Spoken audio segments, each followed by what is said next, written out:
আসলে স্পেশাল। আমার বিয়েও অক্টোবরের 16 তারিখ। সো পূজা আর হচ্ছে বিয়ে দুটাই আসলে একসাথে, তো আসলে এক্সাইটেডমেন্ট অনেক বেশি, অনেক ভালো লাগছে।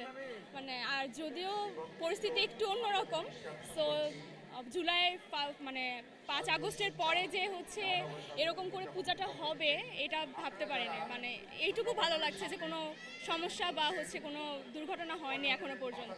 আমি আজকেই প্রথম বের হয়েছি পুজো দেখতে, এখন পর্যন্ত সব কিছুই ঠিকঠাক, পরেরটা এখনো বলতে পারছি না। উনি যেমন 10 হাতে সব কিছু সামলান, তারপর আবার উনি যেমন হচ্ছে অসুরদের দমন করেন, আমার মনে হয় যে প্রত্যেকটা নারীরই আসলে এটা গ্রহণ করা উচিত তার থেকে। যেমন তিনি মায়াবী, যেমন তিনি খুবই পবিত্র, আবার সতী সাবিত্রী, তার সাথে উনি হচ্ছে দুষ্টদের দমন করেন এবং শক্তিশালী উনি, মানে হচ্ছে সব কিছু 10 হাতে রক্ষা করেন, যেমন কাজ করেন ঘরে বাইরে নারীদের সেভাবে হচ্ছে আগানো উচিত।